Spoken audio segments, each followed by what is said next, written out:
Okay, so hello, and I know that I am realizing that I have forgotten to turn on the lights, so I'm going to do it right now. So welcome to another edition of the Late Night series. I hope that you are prepared to watch some amazing games from some amazing players and stick with me to see who's going to get crowned as these late night champions in Europe.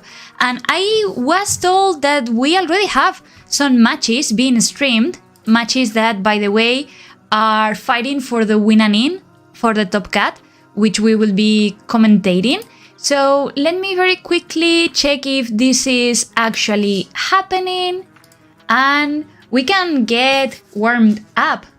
So just give me a second. It seems that we have a few players streaming in Discord, but this one has already finished. This one has already finished as well. And yep, looks like all the streams that I am checking have already ended. So it means that we should have already some players advancing into the top 8. We have few minutes left in the clock, exactly less than 5 minutes, if I am not mistaken.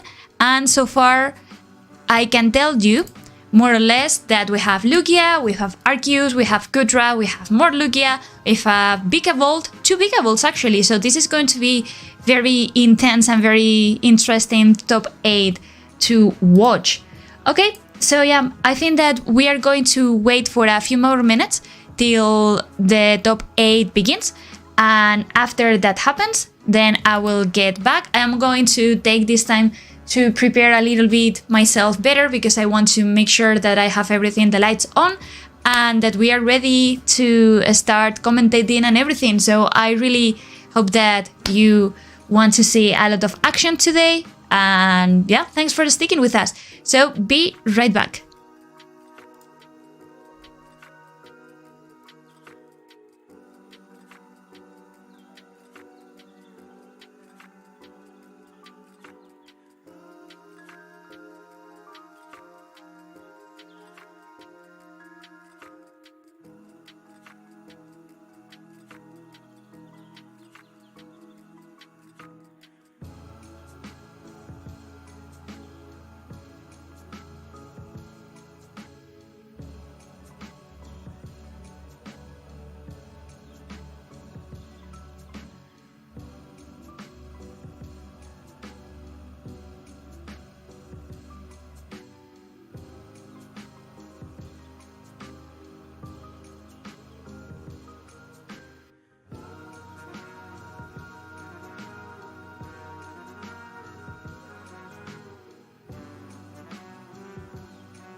Okay, so we only have 1 minute left on the clock, which is literally nothing.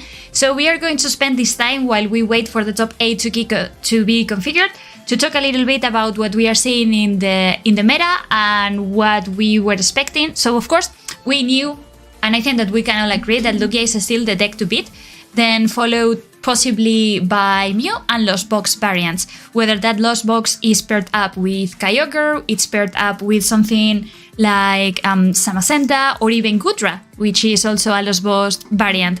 And we've seen that being reflected in the pairings that we saw in the late night series. By the way, I think it's a good reminder, a good exercise to remind you that in case that you want to check how was the metagame share and who played what, that the link is public on Played Limitless page. If you go to the late night series, you will find all the information available, and if you want to play a tournament, it's completely free. All you need to do is to have a Pokémon TCG online account, join, and then you will get the possibility to enter in an amazing tournament to win a paid trip to Japan, to Yokohama, to play, hopefully to play and to win the Pokemon World Championship. So yeah, the round has finished, and then I will let you know exactly how our top 8 looks like right now. So we have, let me check very quickly.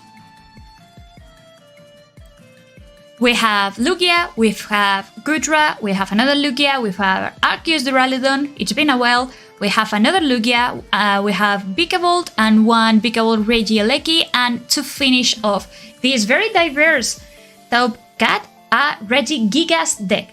So as soon as someone starts sharing my screen with me, I will immediately start broadcasting and casting the game.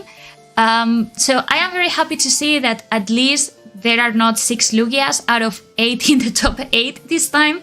I think that considering the variety of decks, Arceus Gudra might have a really decent shot of winning the tournament, but it is true, and that's something that we need to acknowledge, the power of Arceus Duraludon, because it's almost immune to Vikavolt, to item lock.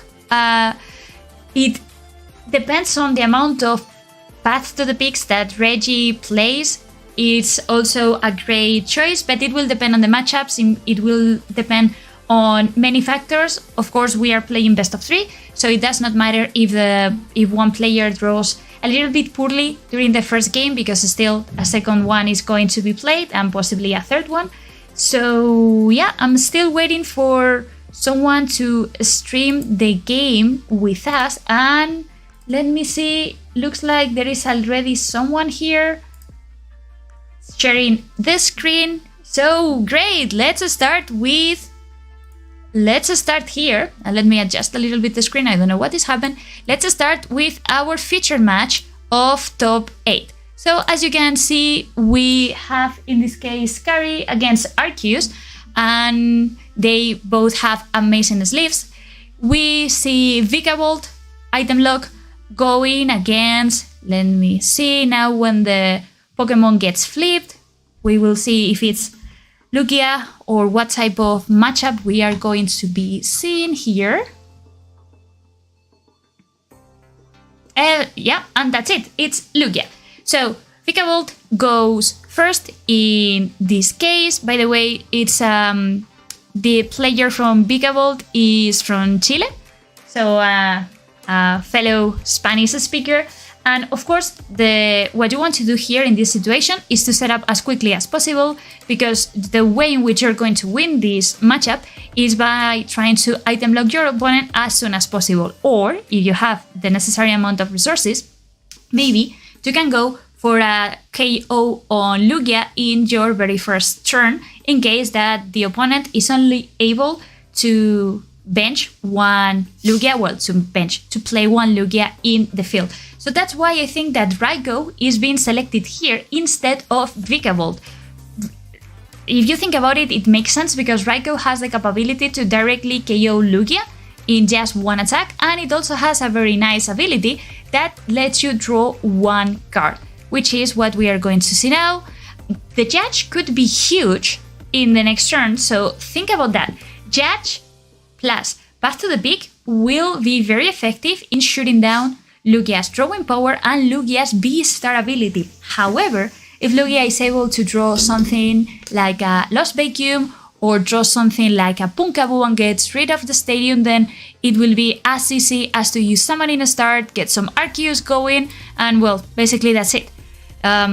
So Vikavolt seems to be happy. Well, I think it's a bit ironic about what has been discarded via Ultra Ball, and now we see Lugia searching the deck and finding. Maybe I think that if the Lugia player recognizes that definitely it's a problem to be facing a Raikou, a possible choice would be to set up a second Lugia V, so to secure the V start in the following turn. However, that Ultra Ball has grabbed Oranguru, which is also going to provide a lot of consistency in the long term and might help to overcome a potential item lock. Now, Capture Energy goes on to the Lugia, and this is pretty interesting. What has been chosen is Dunsparce. Now, as you know, Dunsparce has this ability that protects Lugia from taking weakness damage from Raikou, and in that sense, it will be very difficult for Raikou to KO Lugia just like that. So now let's see what the approach is going to be. I see that there are two different supported options. Either you play perhaps something like Melony, or you just go ahead and use Judge and Path to the Peak. But this is big. This is even better. This is, I think, the best scenario that Vikavolt can hope for, because if you think about it, you are just going to trade your Raikou to directly get rid of one of the most problematic cards in the deck, that is Dunsparce, because it prevents you from effectively using your lightning attackers. And once that Dunsparce is down, then Lugia is suddenly very vulnerable to your attackers. So let's see what happens here, because still no supporter has been used for this turn. So maybe we will see a Judge and a Path to the Peak here. That might be what we see. Let's see, there is no space. The player is considering whether to use Path to the Peak or not. I think it's a really, really good movement from a really good choice from this player. And now, whenever you play Path to the Peak, it's a bit like Path and Pray in a sense, because now you know that you have taken some resources out of the Lugia player, but still, if Lost Vacuum is found or if Punkaboo is found, you are in big trouble. However, if they miss those cards, you basically win the game. Okay, so this is huge, because now Lugia V-Start is going to be grabbed, and now, is there a possibility to remove? No, there is not. So Path to the Peak worked perfectly, and as I was saying, this is absolutely huge. What a relief, because Raikou can now KO that Lugia on the field. It's a bit unfortunate because we don't see a Vikavolt, or we cannot see anything coming into play that will be a follow-up attacker. Look at all that Forest Seal stones that just cannot be used, because how unlucky is that? No Quick Ball, no Ultra Ball, just more item cards that cannot be used for the time being. So yeah, maybe what we will see here is just a Mew retreating and another Mew going in, because there is the Scoop Up Net into the hand, and still nothing, still no Quick Ball. So maybe another Scoop Up Net, and maybe two Scoop Up Nets are going to be used here or not. So just an attack by Raikou. They are deciding whether to attach an energy or not. So it was attached finally, the Water Energy to Greninja, but Raikou at least gets 2 cards with that KO. Now, things are looking pretty solid for Vikavolt, but we know how powerful Lugia is and how quickly they can turn things around, especially if you consider that there are no secondary attackers prepared in Vikavolt's bench. And I think that it is clear that this Ultra Ball is going to grab a Punkaboo, so to get rid of Path to the Peak. There it is. This psychic little friend, spooky friend in fact, gets selected, so now Lugia is free to activate their abilities, and we are going to see 2 Archeops hitting the field, and sadly for that Raikou, even with the Cape of Sadness attached, some powerful energies are just going to make it enough to KO. Oh, and that's very interesting. I didn't notice at first, but of course. So the Lugia player has decided that 1 Archeops is more than enough to just win the game. And as such, what they are going to do is to bring back from the discard pile the Dunsparce, protecting again Lugia from lightning weakness. That is very interesting. Now, however, if I am not mistaken, without access to Lost Vacuum. Oh, and they got the Lost Vacuum! Oh my god, that's huge. The fact that they got the Lost Vacuum means now that Raikou is going to go down. If they had not drawn that card, Raikou would have survived, and I think that everything would have been very, very, very different. So now Mew needs to be promoted. There are still different possibilities that this player can go for. Look at it. There it is. The Quick Ball that they were searching for previously. Now, good thing is that Melon is still in place, which means that Vikavolt can attack. The problem is whether Vikavolt will be able to survive or not the second attack of Lugia. That's going to be definitely an issue. There is also the possibility to go for Luminion here and search for a supporter, but in the end it was decided that Melanie was the play. So what do you do here in this situation? You've gotten so far. You've effectively locked your opponent for 1 turn, and then how bad it is that they were able to get they were able to get rid of the stadium, that they were able to get rid of your Cape of Toughness, and then you are kind of forced to attack with Vikavolt with Paralyzing Bolt, dealing some damage, which is not going to be huge, but at least it chips away some damage from Lugia. But now this is definitely an issue, because if you think about it, Lugia is just 2 prizes away from getting the victory, and Raikou, who was the card that it was going to pull off an attack next turn, has now gone down. So what do you do in this situation? I think that the only chance here is to use the second attack from Vikavolt that deals 180 damage, if I am not mistaken. Still not enough to KO Lugia, still not enough, but maybe we see here a weird combination of Zigzagoons and Zapdos, and after that you Roxanne your opponent so that they don't have a lot of possibilities to attack with. But let's see, this is definitely not an easy situation for Vikavolt currently, and maybe they take a more tactical approach, waiting for stuff to happen and relying on the opponent not having access to boss's orders. So let's see what happens here. Lugia using the powerful energy is definitely a problem that you need to deal with. But the question is, how do you effectively deal with that Lugia, considering that there is no way for you to hit for weakness? So another Scoop Up Net gets picked here, and that will give the player some flexibility. We see Luminion, and we see here boss's orders targeting Lugia, and now Mew is going to go back to the hand. So Zigzagoon is going to come, deal 1 damage counter into Lugia, and the second one is going to be played. Oh, true, and they had it. Oh my god. So did they get they got the numbers? Amazing. Absolutely absolutely amazing. It was just the perfect math.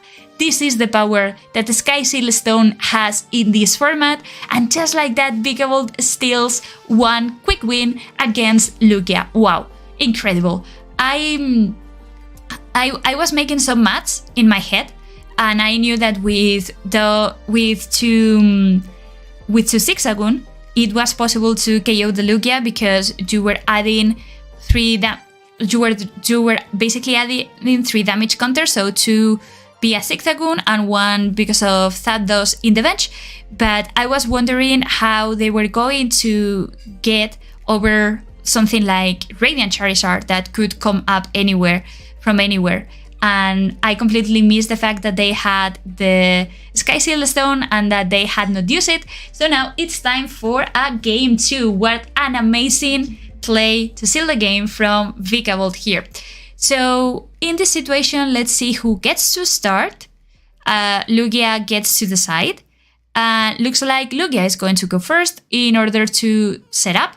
Now, of course, what Vikavolt needs to do here is to try, if it's possible, to disrupt Lugia's hand, but it's going to be very unlikely.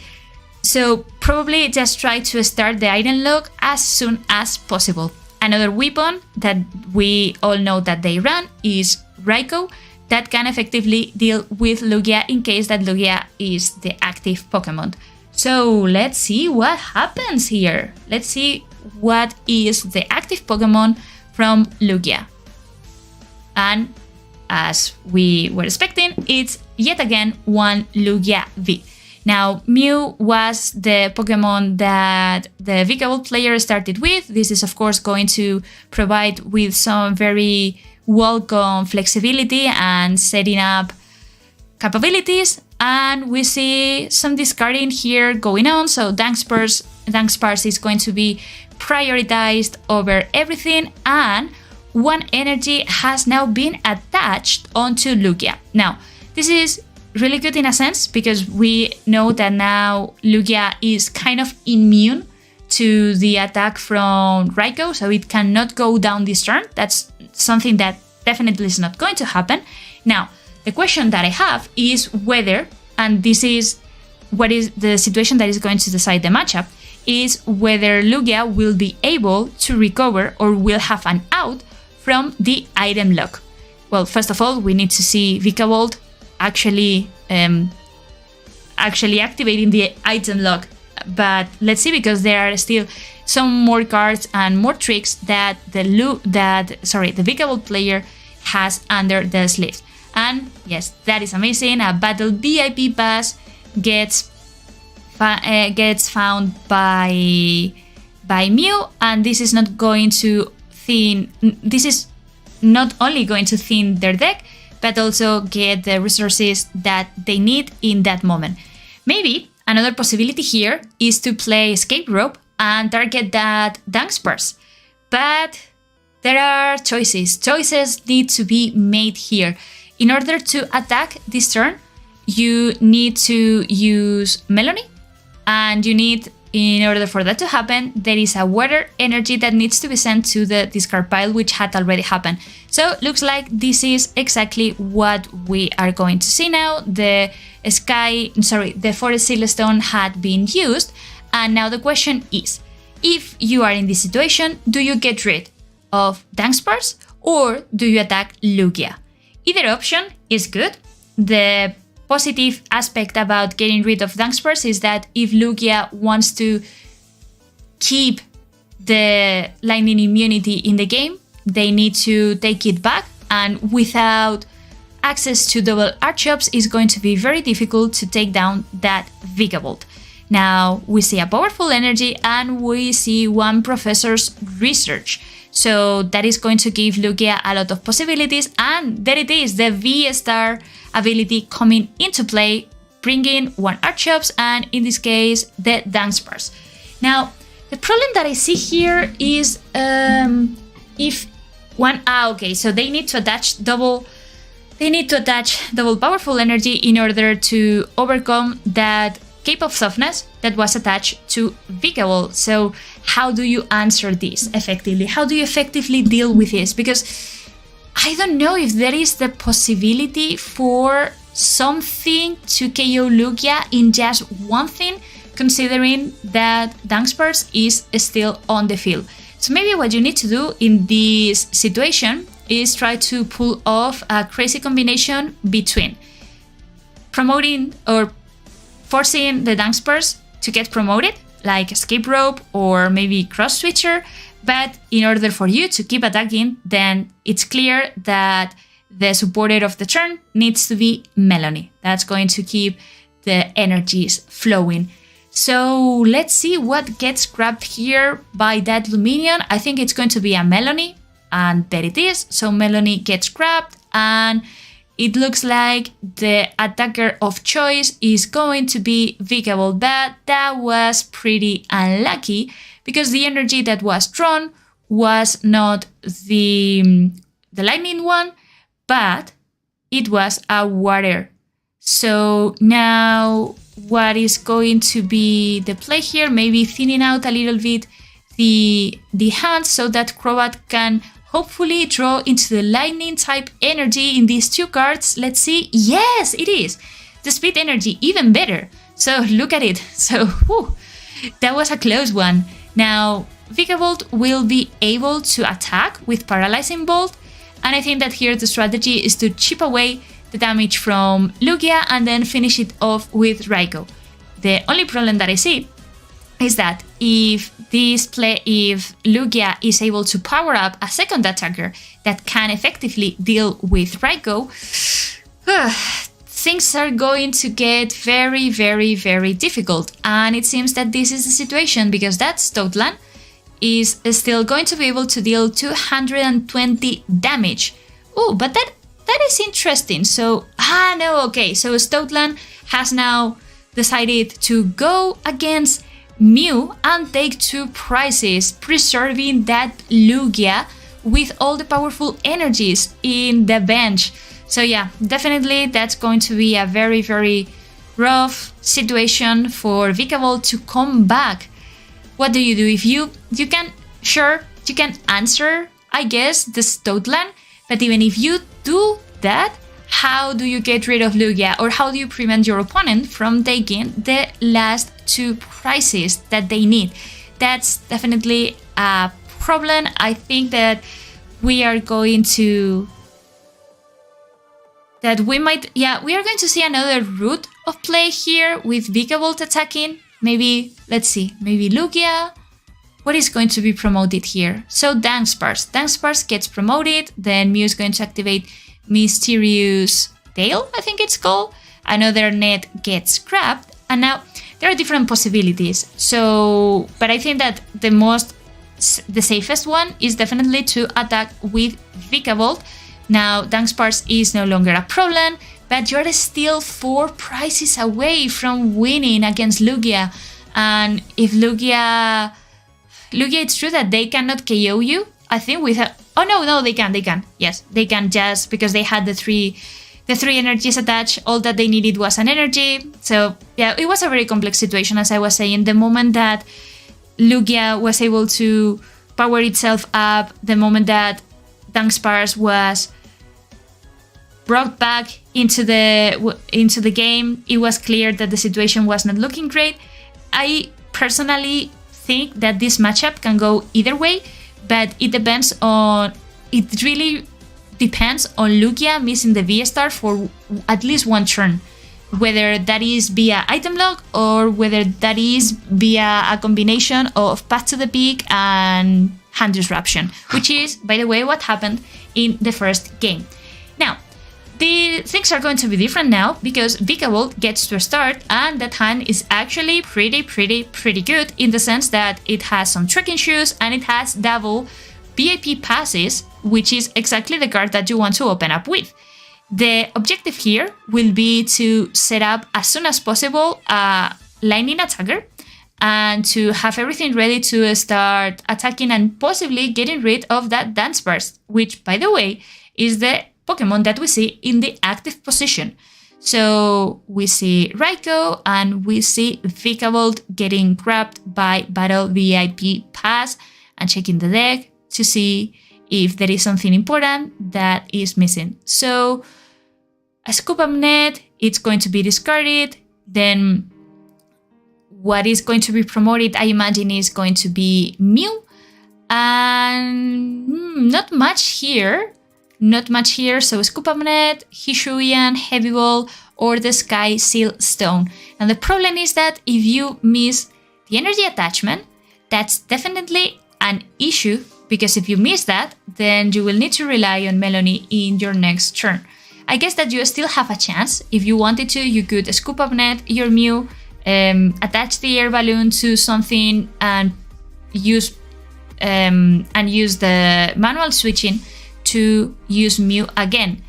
And looks like this is not exactly what is going to happen, but Raikou is going to be selected to go into the active position. And maybe what we see here then, well, the Mew gets activated again, so Trekking Shoes, there was no other option, and there is still one spot free, which might transform into a Crobat, in case that it's not priced. And there it is, the energy. It was clear that the energy was a must. Is the way in which you win against this type of decks. You need to start attacking as soon as in your turn 2, and if you don't, you probably won't be able to make it back. But with that being said, now the situation looks much better, much better, and I think that we are just going to see the turn ending here. That it is. Okay, so the turn has ended, some cards has been sent to the discard pile, and now basically the ball is on Lugia's court. What is Lugia going to do and how they are going to play out? They might need to consider retreating the Dunsparce, because it's such a vital card for the outcome of the game, as we saw. But if you do that, you're already sacrificing one energy, and let's see. So Evolution Incense gets played here, and probably we're going to see an Archeops. Yes, that is the situation. So Archeops gets grabbed, and a Professor's Research. So straight away, ooh, that's big. So 2 Archeops are already in the discard pile, I believe. Irida, and most important, the Punkaboo, which means that if they Judge and Path, so if Pickleball uses Judge and Path to the Peak, maybe the chances of Lugia getting rid of the stadium are going to be much thinner. So let's see how this plays out. Lugia gets selected, Oranguru, to provide some very welcome late game consistency, and a card is placed on the top of the deck, and that's basically it. Now, Mew will activate its ability, and there are a couple of different things that they can go for. So they are grabbing the Sky Seal Stone. Now, the only problem with the Sky Seal Stone is that you will need to bench your Luminion in order to activate it, because both Vikavolt and Raikou already have tools on them, the Air Balloon and the, the Cape of Toughness. So that's the only way in which you can activate it. And also, you need to consider that there are no energies in the hand. So that means that if they want to find an energy, either a supporter gets played, or they need to use Luminion to maybe get a Melony.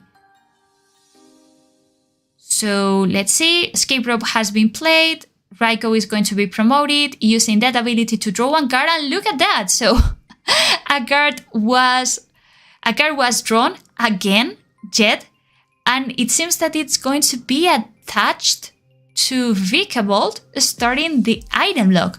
Now, a possibility here would be to use use Luminion, attach the tool, and Yacht the opponent. That might be a possibility here.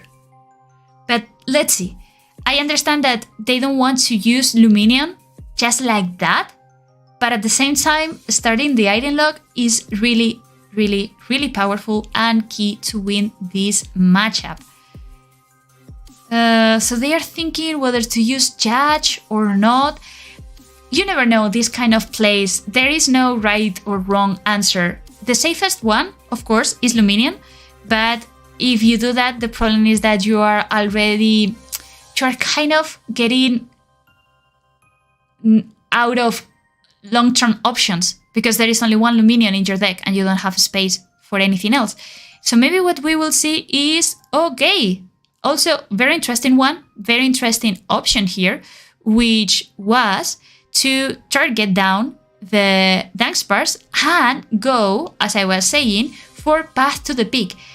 That, to be honest, should be a pretty difficult situation for Lugia to come back. Because if you think about it, no items can be played. So Lost Vacuum, even if they have Lost Vacuum on hand, would not be used. And Pumpkaboo has already been discarded. So unless they play a Stadium and they find a way to drawing into it, Lugia V-Star cannot use its V-Star ability. And we all know that without access to Lugia's V-Star ability, this deck can literally not win. So what we see here is a defensive, very interesting, a defensive Boss's Orders onto the Zapdos, hoping to stall for some turns and read the wind. That is going to provide some drawing options to try to get rid of Path to the Peak. And now, that is definitely an issue because no Scoop Up Net was found, but look at that, Double Cross Switcher is going to give the necessary switching option. So I would imagine that, because what do you go for here? Do you keep the item lock going on or do you try to attack with Right Go? Well, whatever you do, it's going to be fine. Maybe it's good to, since you are already 2 prices ahead, it's easy for you to kind of sacrifice the Right Go, accepting that Lugia might have a way to remove Path to the Peak, but they don't. And at this point, without access to Dunkspars, without access to a way to attack, I think that we can, I don't want to say that this game is over, but it's going to be extremely, extremely difficult for Lugia to come back, considering that they are 4 prices behind. So Lugia gets down, and they have been just judged, and Path to the Peak is still in play, and no Pumpkaboo. True that they can maybe draw the Lost Vacuum, but what do you do with that? Yeah, what do you do with that? So Luminion gets discarded because it was not used. Radiant Charizard gets grabbed, which by the way cannot attack, and Marnie. Marnie is the last hope for Lugia to somehow do something, and no, it was not possible. So just like that, we have our first winner of this series, Vikavolt taking 2-0 against Lugia. Wow. So I have to say that I enjoyed very much watching this game. I am very happy to see Vikavolt being played because I think it's a very under the radar type of deck. It has a really good matchup against the Lost Box. It has a really good matchup against combo-based decks. And against Lugia, definitely, it has a good shot. I especially like the inclusion of Path to the Peak in this build because in early lists, what we've seen were some stadiums that helped during the setup, like maybe Stormy Mountains or maybe Training Card to get some energies back from the discard pile. But it's clear that, as I said, the way in which you win against Lugia is by preventing them to use the V-Star ability. That's the reason why Mew players are constantly using Aerodactyl and trying to use the attack to shut down the possibility of using someone in V-Star. And it was very well played from the player that was sharing the screen with us. So I hope that you enjoyed it. We have seen Lugia going down, so I think there is only one Lugia remaining in the top 8 cat. I'm going to just very, very quickly take one quick break because I need to get a glass of water.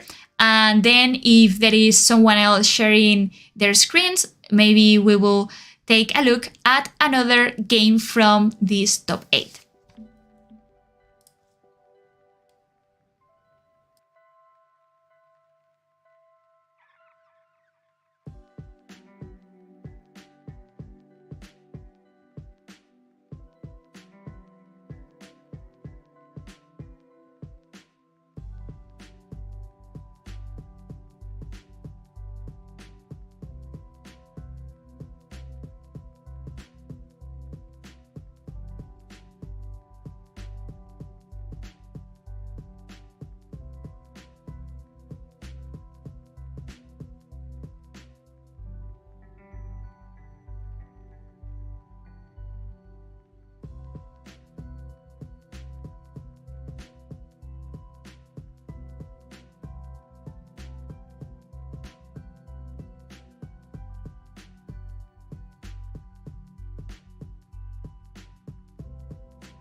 Okay, so we are back with another Top Cat game that is still being played, and in this case it features, again, Lugia, of course, against Regigigas. I think this is game number 2, and Regigigas is leading leading 1-0, if I am not mistaken. And what we see here is the typical situation in which Regigigas has been able to perfectly set up. We see that they have all the pieces they need. Well, they are missing now the Regidrago, so that Regidrago needs at some point to be drawn by if they want to keep using Regigigas power. And that Lugia has also set up pretty nicely. There is Dunsparce in play, there is Manaphy, which are the 2 main weapons that you need to rely on. However, as it seems, there is no way to get, unless there is another copy of Regidrago on the deck. I am not sure how many copies are there, because we see 1 Regidrago. Ooh, and this is big. Well, 1 Regidrago for sure. It's probably going to be still on the deck, but there are 3 copies of Ordinary Rod that had already been used, and that can be a problem in the long term. But luckily for the Regigigas player, it didn't really exactly matter, because they were able to attach manually the Aurora energy, and now Regigigas gets to be activated once again, effectively powering up a secondary attacker in case that something happens to that Regieleki. So they are considering whether keeping the choice belt or not. In the end, it seems that it is going to be discarded. And now the question is, are you going to use Regigigas power to power up something else, or who is going to be your attacker of choice? So in this sense, it seems that Regieleki is going to strategically retreat, and Regigigas itself is going to finish up the job of taking down Lugia in just 1 hit. You know, the power that Regigigas has, the capability of dealing 150, 300 if they are attacking a VMAX like Mew, for instance, which is the most popular VMAX in the format. And now pass on to Lugia, which, by the way, I didn't realize because I was not exactly looking at Lugia's bench, but it seems that there is only 1 Archeops, and this is definitely something that you don't want to see when playing Lugia. It really limits the amount of resources, the amount of attackers that you can use and the amount of resources that you can spend on them. So Radiant Charizard is going to be promoted. It already has the energies it requires, and it will do a great job taking down that Regieleki. Now, the question is going to be if the Lugia player has the resources to continue powering up the attackers that they need to get the remaining 3 prizes. That is the question that I would have in this situation. So Archeops is going to be used to power up. Oh, true, they need, oh no. So they need to invest all these energies because Path to the Peak is still on the field. Ooh. So, because at first I was like, wait, but Charizard is already able to attack. But no, it wasn't. It wasn't able to attack because of Path to the Peak. Oh, how damaging is Path to the Peak against things like Lugia? This is definitely an issue. Now, Regigigas has here the chance to finish off this game, but they are missing the Regigigas, which now is going to get grabbed with that capture energy. Now can activate the ability and power up maybe the Regieleki, I imagine, since it's already in the active position, or maybe they will decide to attack with something that gets some more HP. Let's see what happens here. So looks like Regieleki is going to be making a strategic retreat. There is also the possibility of using Escape Rope, but if they play Escape Rope, possibly what is going to be promoted is going to be the Punkaboo, so maybe not the best idea here. And this is a very clever move. Don't underestimate the attacking powers of your other Regis, you can still win against them.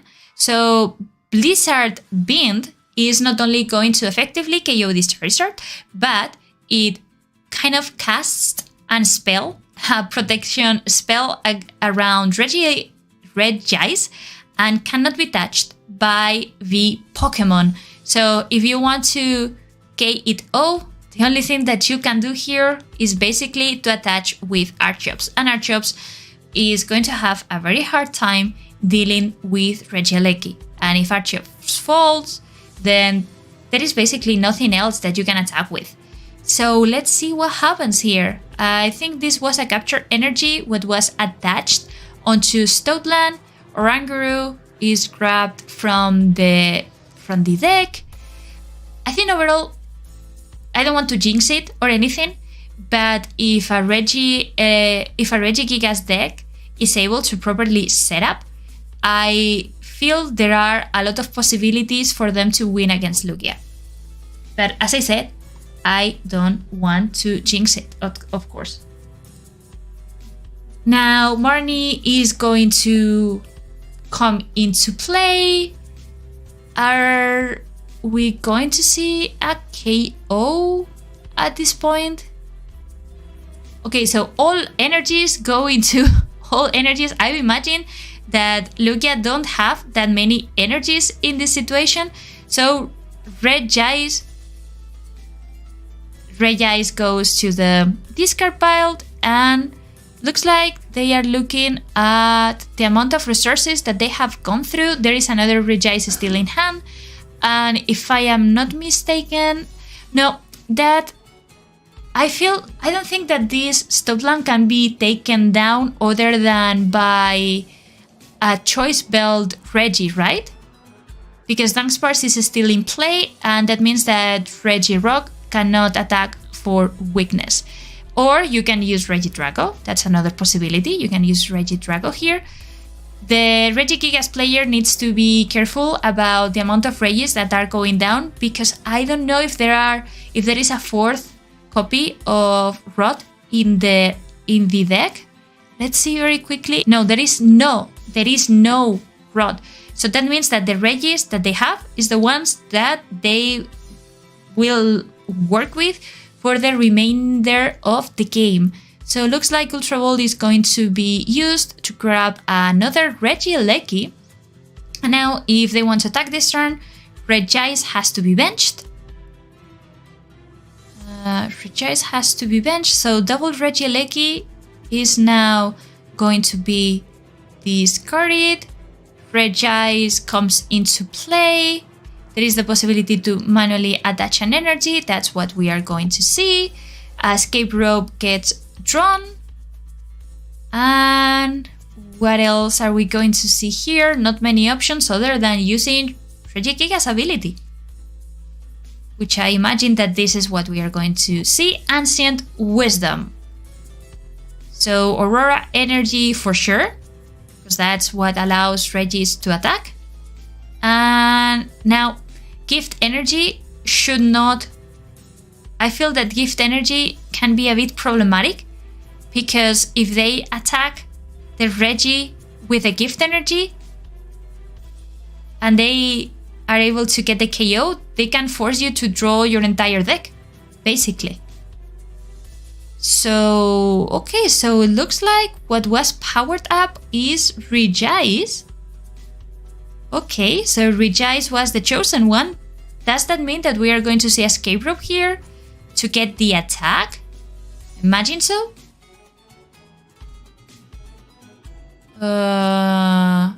Okay, so Escape Rope gets played,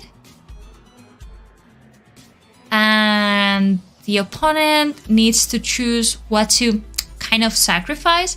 It can be maybe Oranguru that will tank the hit pretty well, or it's Archeops in this case. Okay, Archeops. And then we are going to see an attack, I imagine. So 100.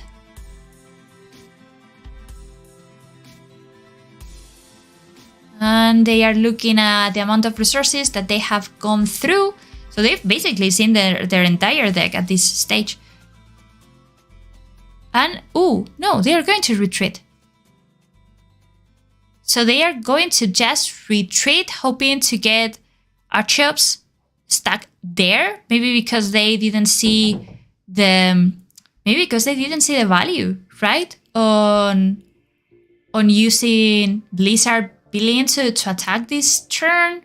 Or, yeah, they thought that maybe Regigigas was better. I'm not entirely sure. So why it was decided not to attack this turn.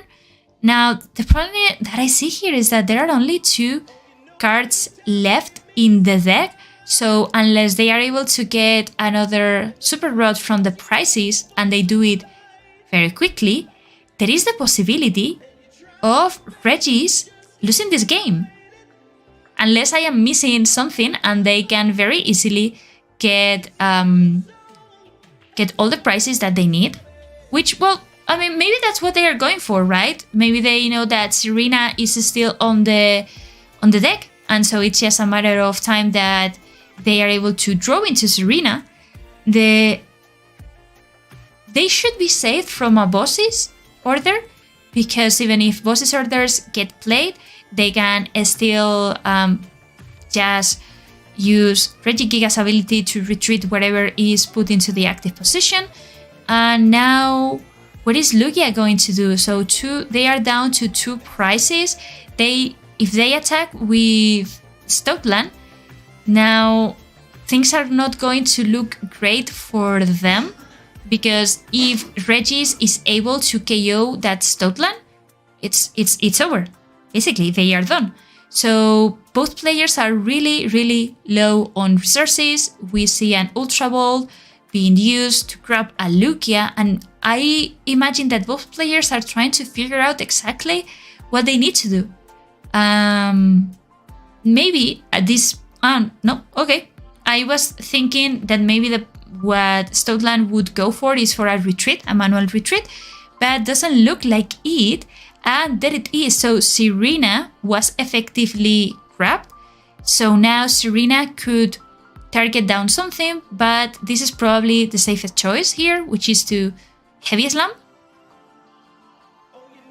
I imagine. So they just Heavy Slam onto the Stoutland, and when Stoutland retreats, you use Serena to bring it to the active position and to finish off the game. Now, I don't remember exactly the amount of damage that this Registeel is dealing. Ancient Wisdom seems that it's going to be used to get some capture energies and 1 speed energy, maybe preparing the field in case that something happens. So Heavy Slam is going to deal not much, but enough to take some damage away from Registeel. So many Regis. It's like I don't know, doing an exercise for improving your pronunciation or something like that. And now, what is Lugia going to be doing now? So yeah, we see a manual retreat, and unless we see a judge or we see something very weird like Marnie, I think that Regis just wins. That Regis, all that they need to do is to play that Serena and they win. So Lost Vacuum is going now to be used. That path is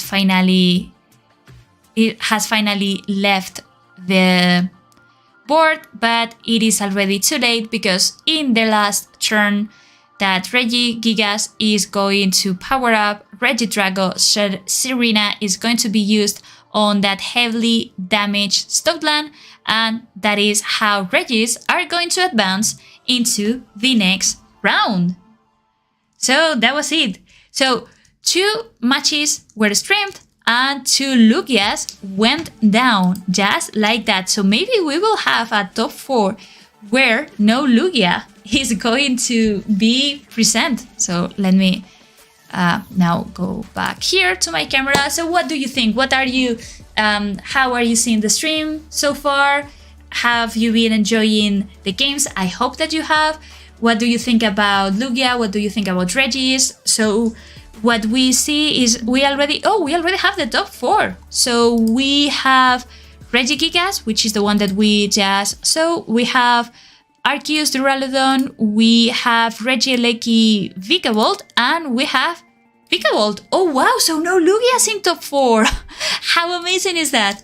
Not that I have anything against Lugia. It's a deck that I like, and I think it's pretty legit deck, probably the best deck in the format right now.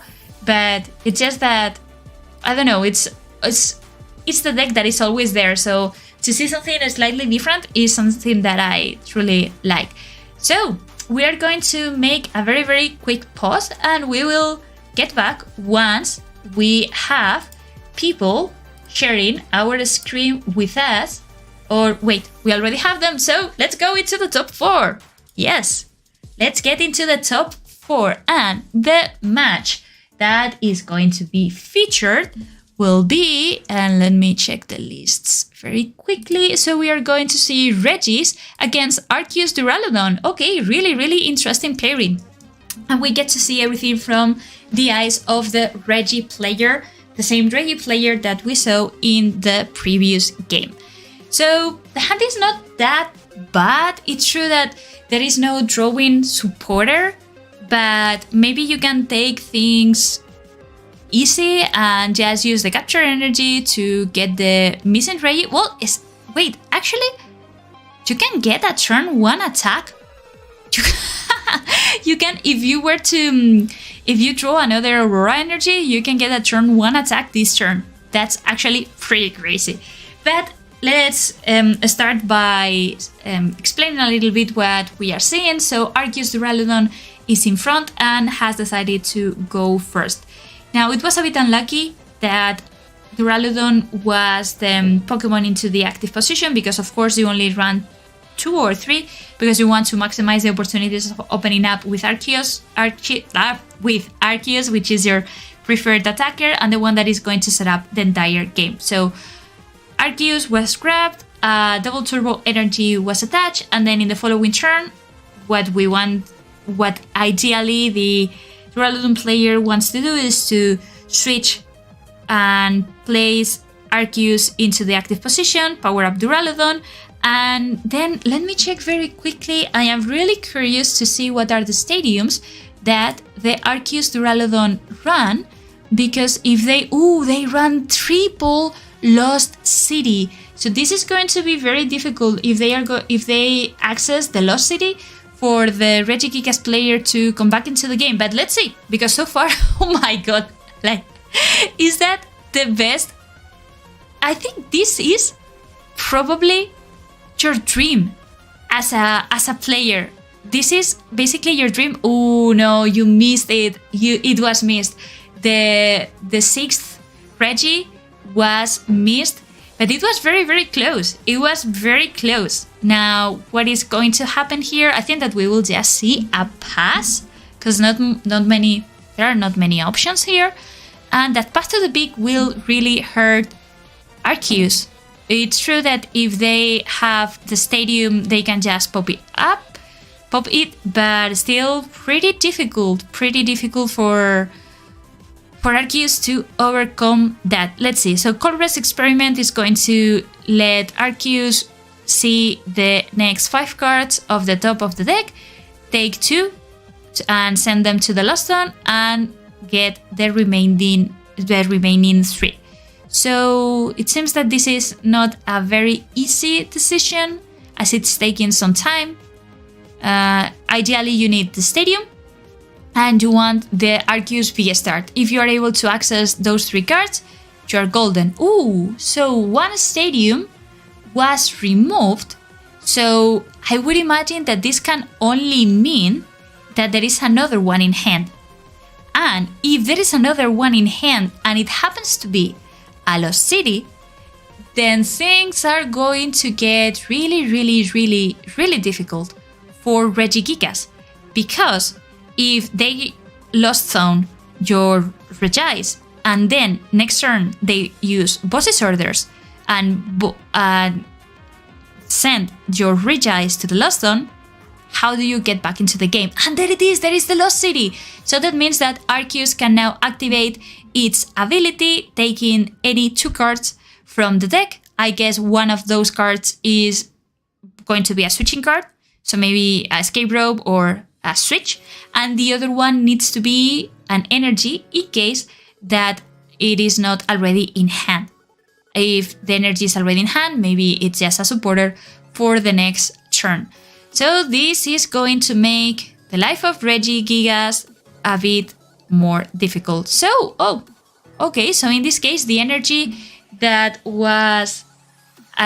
is now getting attached to Arceus is another double turbo energy. It's true that Arceus is only dealing 160 damage, but it's more than enough to KO every single Regi in the deck, because there are not health modifiers like Cape of Softness being run here. So yeah, the priority here for Regigigas is not only going to be to attack this turn, which is something that can be effectively done by using Regirock, because it will hit Arceus by weakness, but to get rid of the Lost City. And this is going to be the moment of the truth. Is Trekking Shoes going to help in any way? So yes, it will. Now, the problem is that I am not sure if there is a way to attack this turn, because there is only one Aurora energy in the deck. So yes, definitely you can attach the capture energy, and that is going to get the Regis. So that means that Regigigas will be able to activate its ability. Now, the problem with that is that there are not enough Aurora energies to attack with Regirock. So maybe this is the safest option to see if that Trekking Shoes gets you a supporter or something. But we're in the same situation, aren't we? Well, the difference here might be that you might be able to retreat. Well, you can now attack. It's true, if you wanted to, you can now attack by using the Scoop Up Net. You can now attack if you wanted with either Regigigas or Regieleki. And looks like this is exactly what is going to happen. So Regieleki is going to be the attacker of choice.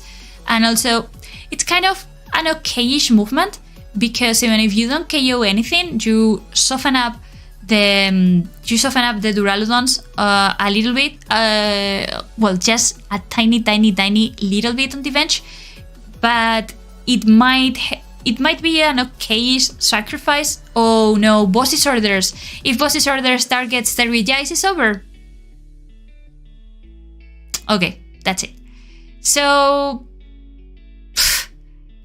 I don't know if there is a way for Regigigas to come back into the game, because there is no way for them to attack, basically. So without access to the 6th Regi, there is no possibility to get the puzzle complete, and without the puzzle, you don't get to activate your Regigigas ability. So that's definitely very unlucky. You now need to rely on manual attachments. You basically need to rely on manual attachments. So Regidrago is going to draw here some cards, but what do you do in this situation? What do you do at this point? It was very huge, the fact that Regigigas missed that attack in the second turn it was.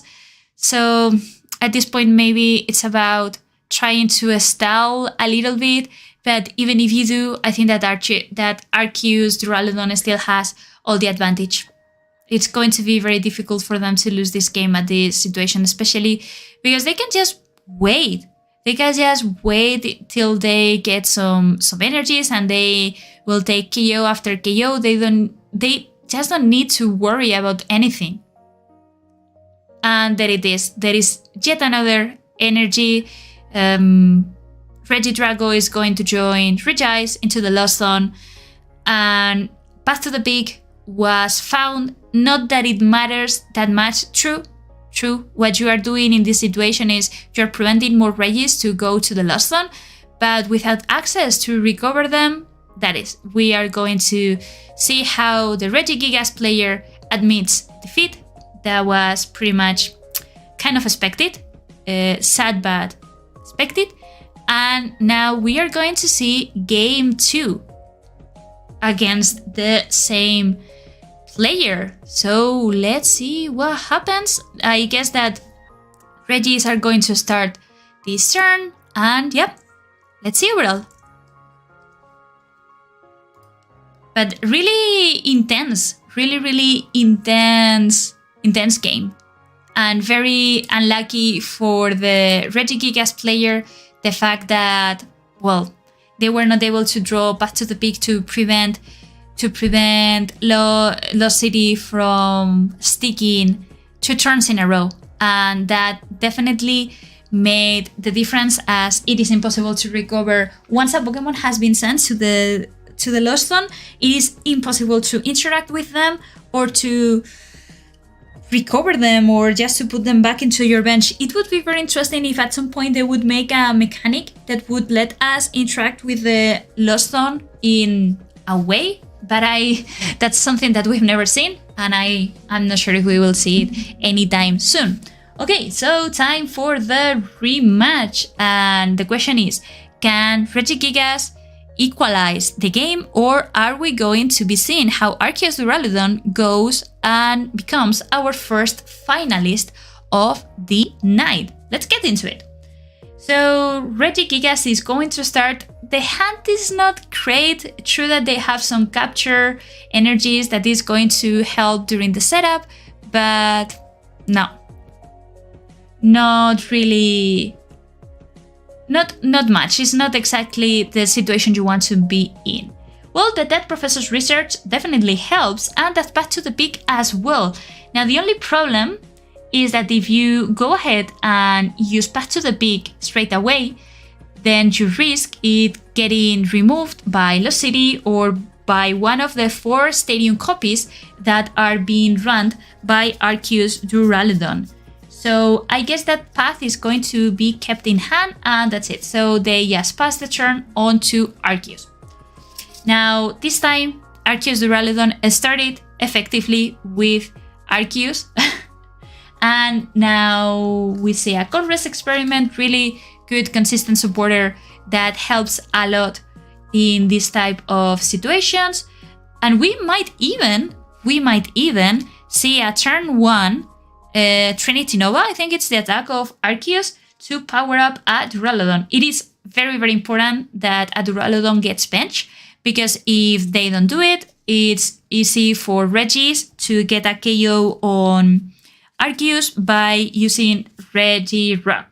Now, it was the situation, so just a pass, nothing at all. Okay. Now, that might be very, very problematic, because if Arceus has not been able to set up, if that Arceus is not able to survive next turn, then it's really going to be hard for them to come back into the game, because yes, true, you have access to all the lost cities that you want in the world. However, if you have nothing to attack with, how are you going to be sending Regis to the lost zone? You know what I mean? So yeah, that's definitely an issue that needs to be watched out for.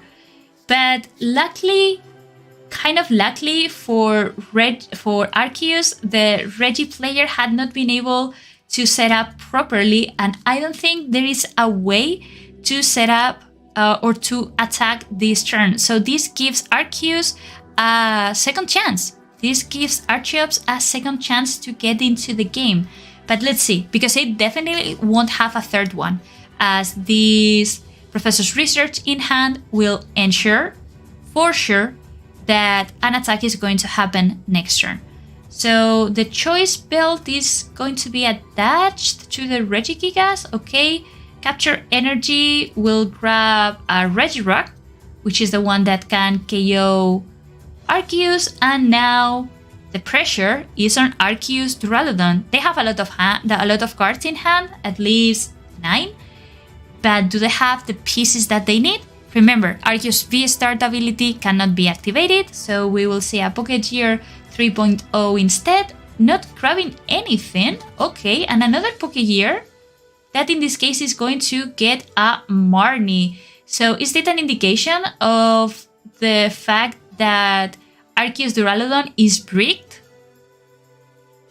Because definitely Marnie is probably not the supporter that you want to see here, or that you want to see at this point during the game, especially if you have not set up. So Big Parasol gets attached to Duraludon V on the bench.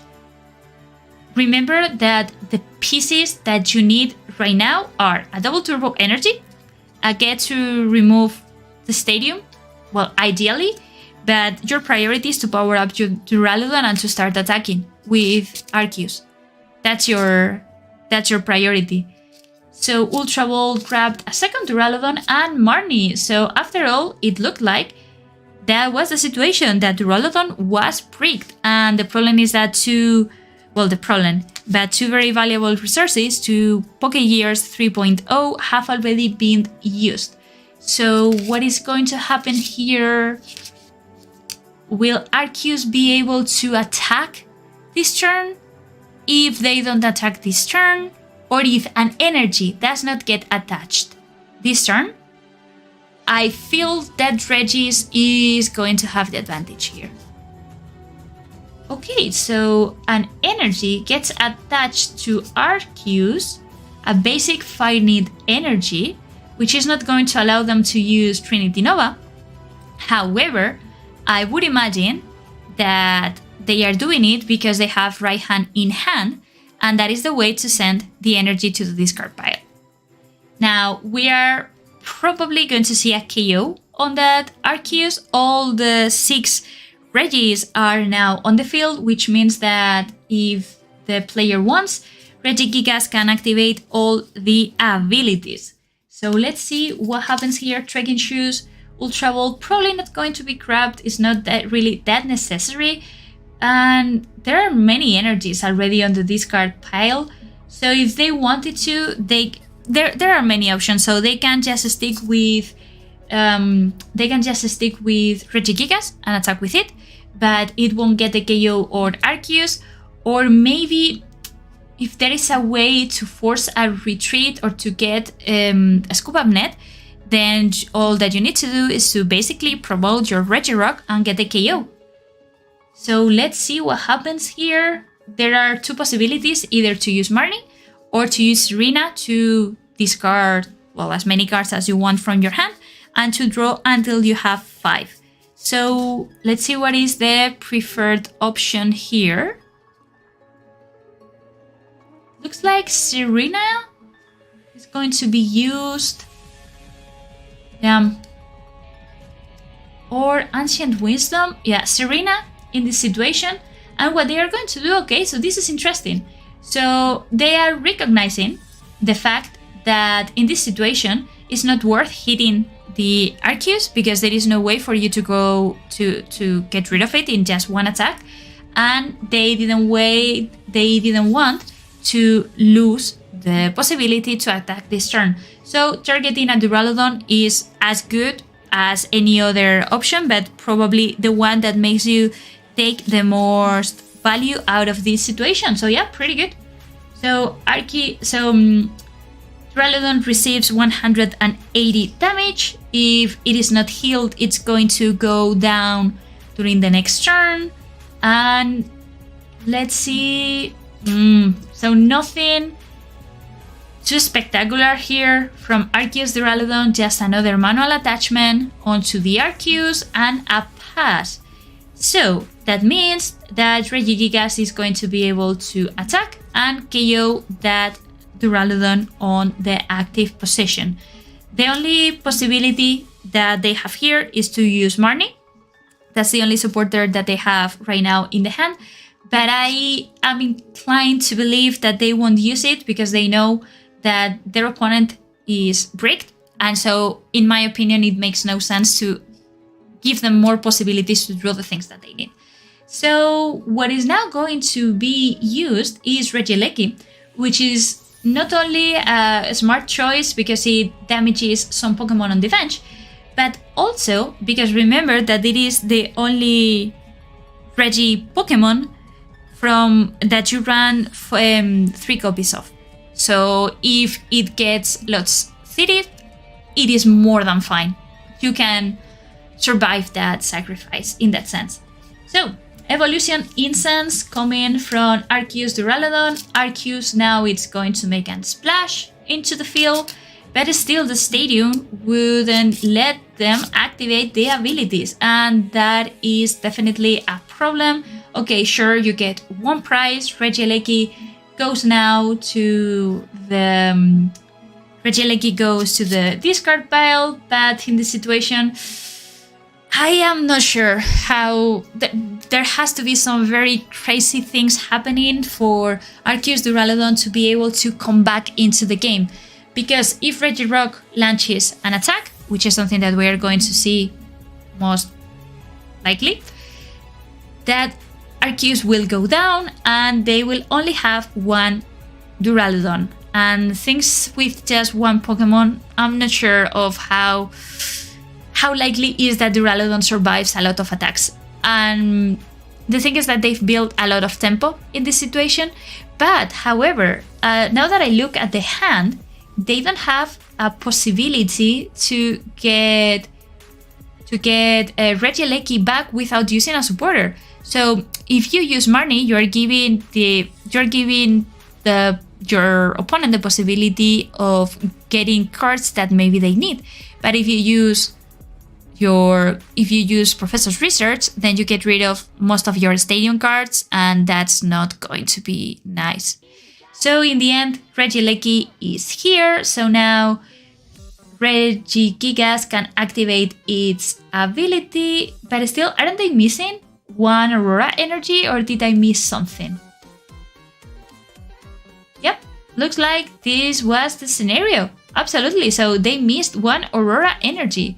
So they need to go for plan B, which in this case is to go for Scoop Up Net, and looks like Regieleki is going to be again the attacker of choice while they are powering up another attacker, Regigigas in this case. So Dora Spark will damage Arceus. Now you don't need to hit it for weakness to send it to the discard pile. And we see how Duraludon is already 40 damage. It has already received 40 damage, hasn't he?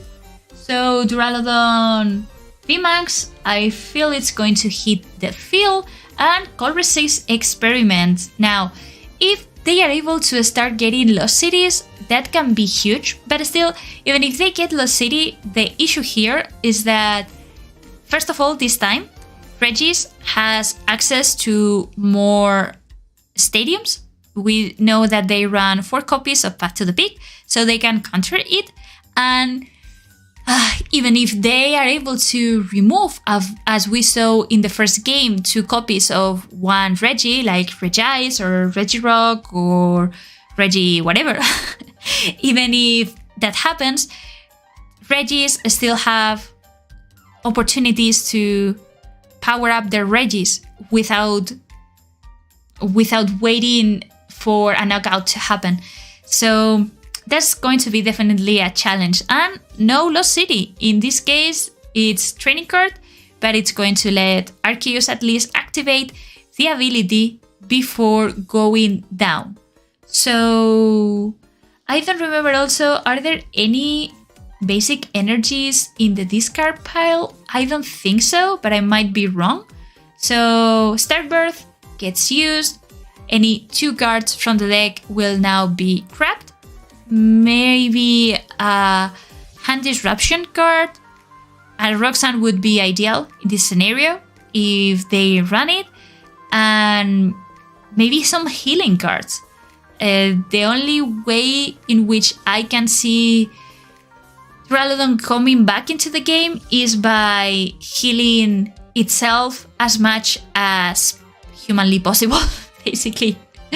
So, okay, 1 healing card has already been used on Duraludon, and the first KO, at least we see the first KO from Arceus getting rid of that Regieleki. And luckily, there are 3 more Regilekis in the...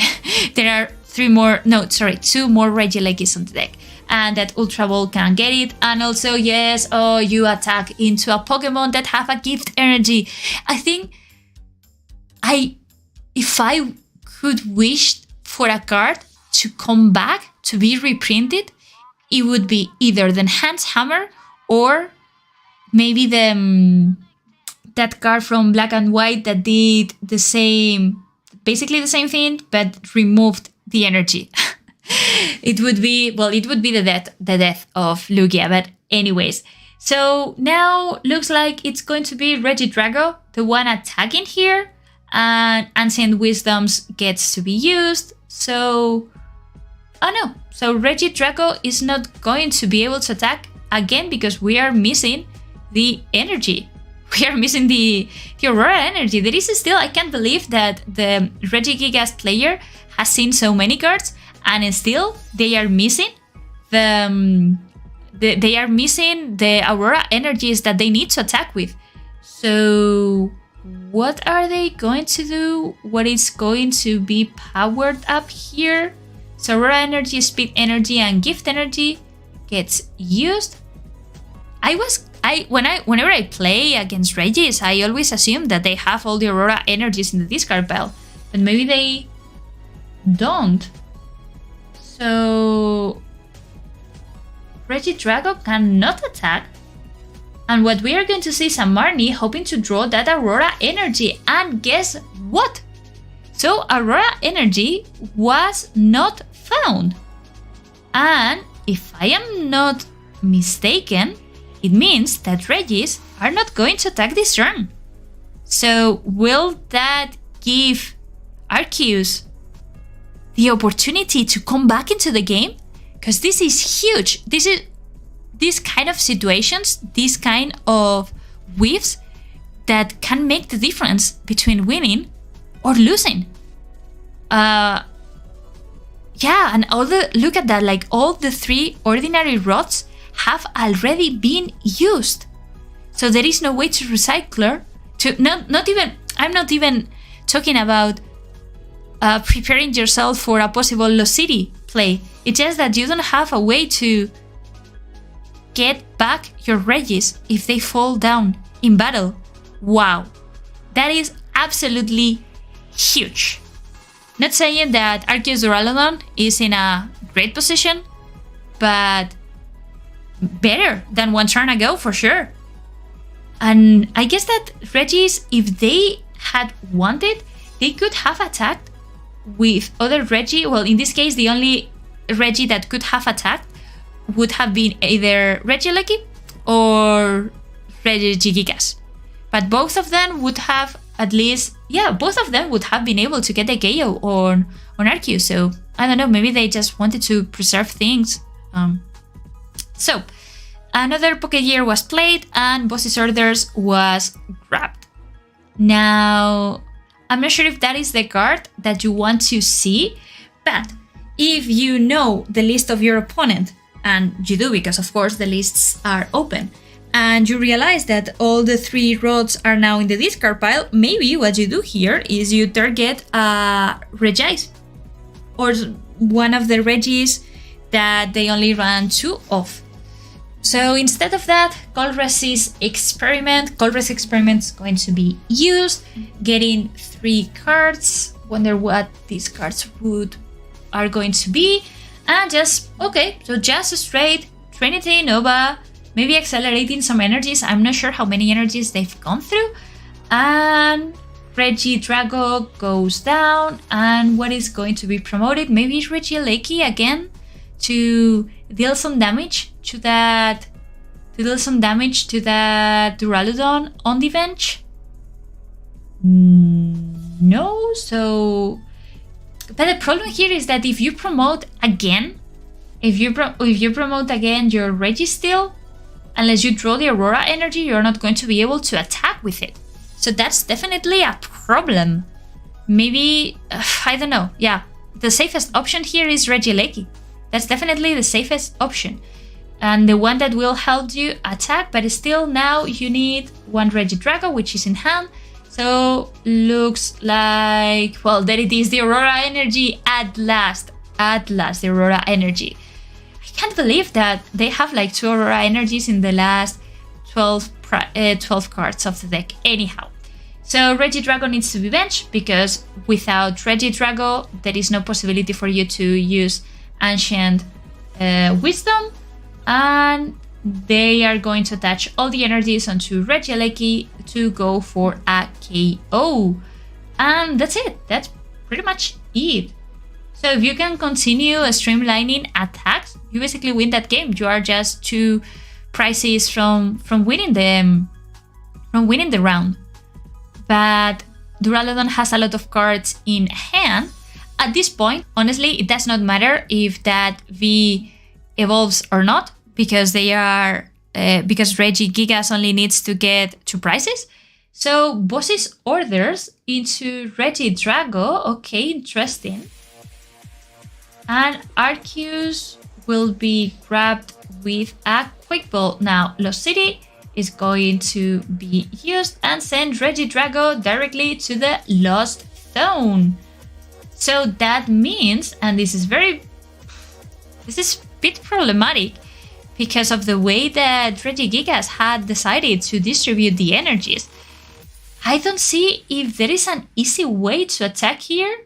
Well, of course, like, they can promote the Regice, but I don't see it. I don't see a way to effectively get Regidrago. They still have the Trekking Shoes, which is probably the option that you need to go for. But if that Regidrago goes down, that's pretty much it, isn't it? So, the timer. Okay, Aurora Energy. So it's going to go to the discard pile, and there it is, the Ultra Ball that it's going to help get Regidrago. There is still a possibility to get rid of the stadium with the last copy of Path to the Peak. No, sorry, there is another copy in the... Oh wait! No Regidrago on the deck? No, that cannot be. Am I missing something? No, wait, what I am missing?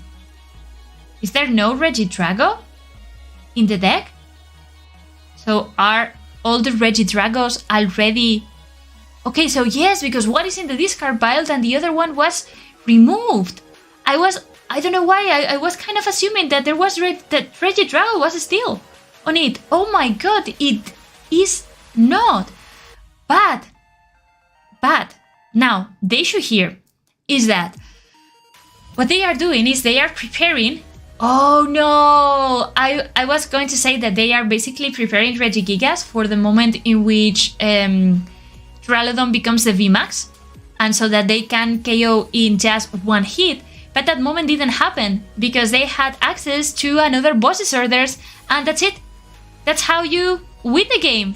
So wow, we have our first finalist, Arceus Duraludon, advancing into the finals, and we are going to see it going against either straight Vikavolt, which was the one that we saw at the very beginning of the stream, or against Vikavolt with Regieleki. Wow, incredible games. I really enjoyed it so much. I think that, let me give you my very honest opinion. I think that the matchup especially with Triple Lost City is pretty unfavorable for Regigigas. It's difficult even when you set up properly and when you draw properly. Now, what happened in those games that we saw is that in the first one, the Regigigas player had to get rid of most of their Path to the Peaks, and the Arceus player was able to use boss's orders very effectively to get rid of Regielekis, not Regielekis, Regices. They were sent to the Lost Zone, and it was impossible to power up another attacker at that stage. And in this game, however, I really thought that Regigigas had the upper hand, that it was going to win the game, but they whiffed that key turn where they couldn't attack. That you remember that they promoted something that didn't have the amount of energies required to attack, and so Arceus survived one turn, and that gave it the time that they needed to keep attacking. So and until they got into a situation where they won the game because they had to discard in an attempt to win the game quickly. The Regigigas player discarded all the recycling options. So what a game. It feels also amazing that we are not going to see a Lugia mirror match in the finals, and it proves that when you sleep on certain decks, they just come back stronger. So yeah, incredible. And I think that we can now see the game. Let me very quickly see if there is still being played. And yes, so we will get to see the other game of Vikavolt versus Vikavolt. Woof. Grab some popcorn because I have the feeling that this is going to be a long one. And allow me to drink some water because I'm really, really thirsty. Okay, so what we are seeing here, I believe it's the player that shared our screen with us in the very first game. So straight Vikavolt, because it's Vikavolt with Raikou and with Greninja, and yeah, with more focus on Path to the Peak and Judge. And the other player is running a very similar deck, but with the help of Regieleki, that, as you probably know by now, provides you with the possibility of doing +30 when you attack with a basic V Lightning Pokemon. So let's see what happens here, and very quickly let me check because I want to see what the score is looking like for these players.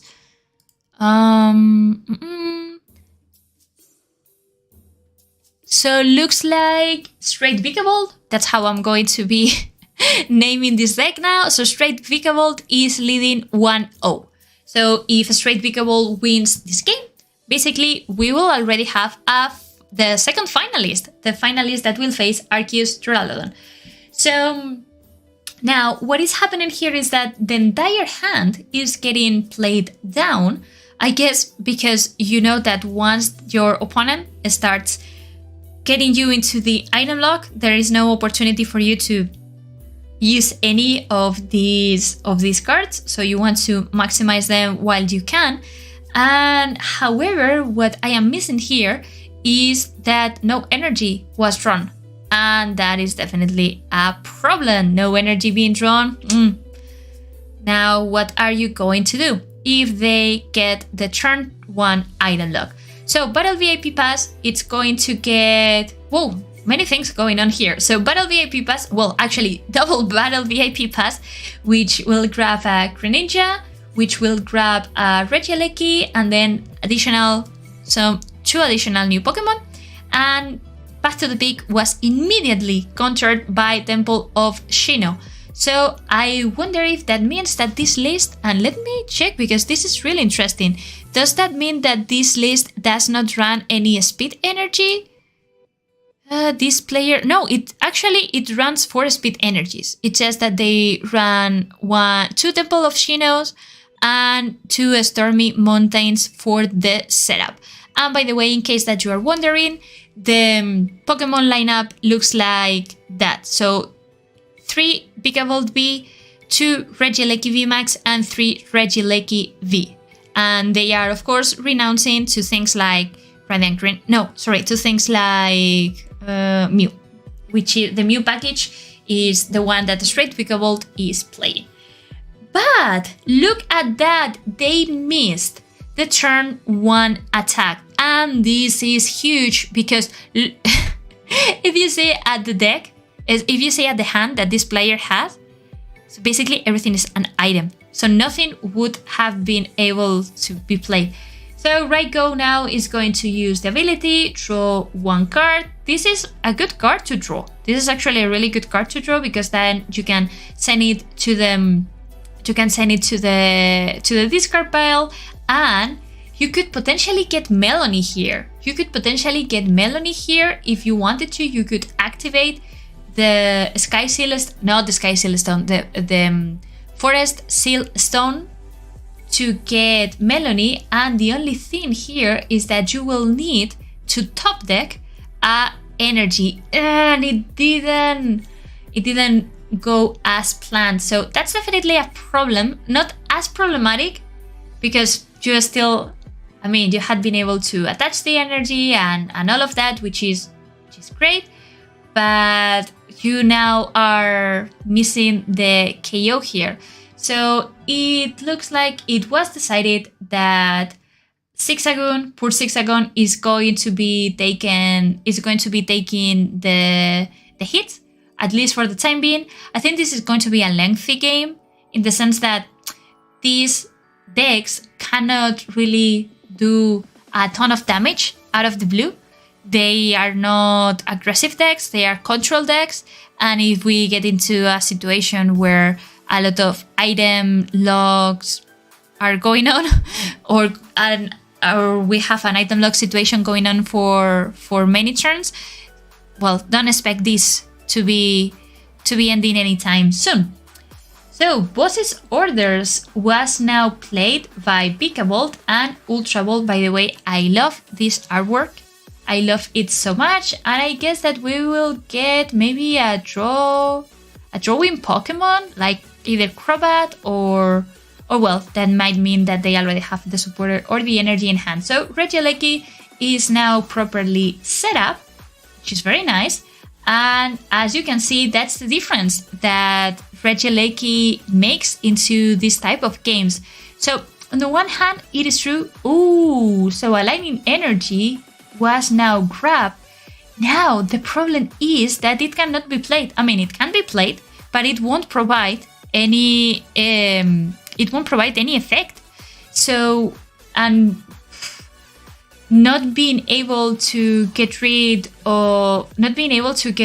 the Temple of Shino, maybe a possibility could have been in the previous turn to use the Lost Vacuum, but it was decided to be kept in the hand, and as such, what we are seeing is that now the speed energy was not used, and looks like now Raikou is going to be promoted again in the active position to use the ability, I would imagine, to draw some extra cards. Luminium definitely can be used, but I am not sure of what is I am not entirely sure of what is going to be the route here of play. So it looks like just a Boss's Orders onto the Regieleki. Okay, so trying to stall a little bit until they are able to break free from the item lock. But no, it's not going to be today because the switching card has been played. So that Raikou just keeps getting damage, and it's going to go down during the next turn. So just the ability, draw one extra card, and now they can use Path to the Peak to get rid of Temple of Shino. But at this situation, yeah, maybe that your best option here is to use Paralyzing Bolt. However, you are only dealing 60 damage, which is not much. You will need to attack so many turns in a row. And look at that. Temple of Shino is now back into play. So both players seem to be pretty stacked. Looks like neither want to stop using item lock. And now with Temple of Shino, the problem is that Pikabolt cannot even attack because all that it has attached is basic water energy and special energy. And remember that whenever a special energy gets attached into a Pokemon, it only activates it only provides the lightning type if it's on special energy. And since Temple of Shino shuts them down, that's the problem that we have. And another Paralyzing Bolt, so another additional 80 damage. The damage is already piling up. I think that the situation for straight Pikabolt is not looking great, and Regieleki proving why it's such a worthy card to consider, how this extra 30 damage can definitely make the difference. So then what we see here is Melony, which is going to accelerate some energy onto Regieleki. By the way, don't forget that Regieleki is a really good attacker on its own. So another attack, another item lock situation. Wow, look at that hand. 1, 2, 3, 4, 5. So 10 cards in hand and none of them can be played. That's the situation.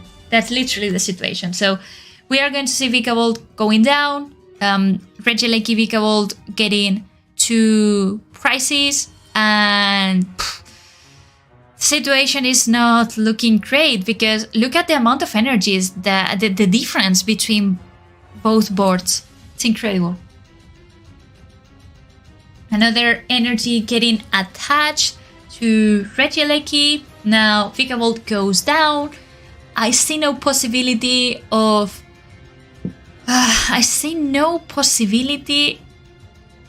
breaking the item lock this turn, especially not with that hand. You will need to top deck a Melony and then an energy, and it didn't happen. So yeah, we are just going to see how straight Vikavolt decides to forfeit the matchup. And so wait, let me check very quickly because I thought that the straight Vikavolt was leading, but maybe, just a second, but maybe what happened is that we already have the finalist ready. Maybe I missed it. So if I check the pairings, what I see is that exactly. So we have two winners that are going to face each other in the finals. So we have basically Arceus Duraludon going against Vikavolt Regieleki. So very, very, very interesting matchup. I have the feeling that if Arceus Duraludon sets up quickly, they have nothing to fear against the item lock because they have so many great Pokemon. They have tons of HP and they can basically win against anything, but we will need to see. So let me take a very, very quick break and I will be back with you as soon as the two finalists start sharing their screens with us and that we can continue enjoying this action. So far, I am really having a lot of fun casting this tournament. So I hope that you are going through the same as well. So yeah, be right back very soon.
I've been speaking for a while and you guys didn't hear me, so...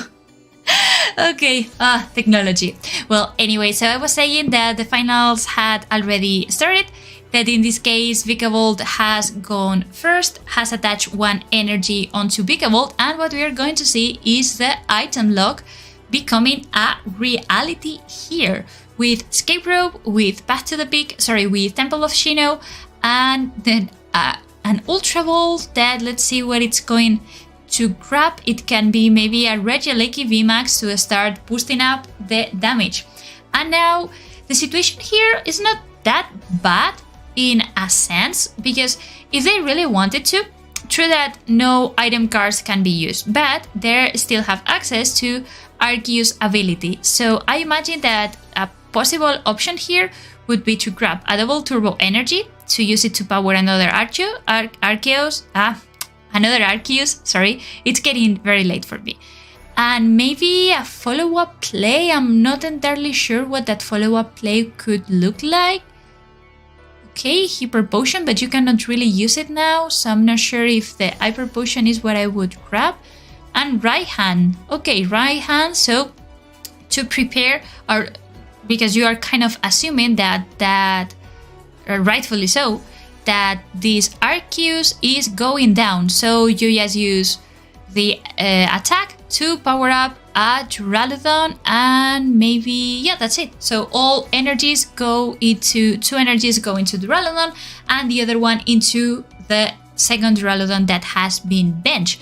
And honestly, now Arceus is looking pretty solid, because true, you can now you can assume a KO in a sense. You are okay with letting that Arceus go down, because then you will be able to answer with Duraludon. And the best part of this is that no Cape of Toughness is attached to Vikavolt, so it is an easy prey for Duraludon VMAX that, as you know, deals 220 damage and ignores all the effects on the defending Pokémon.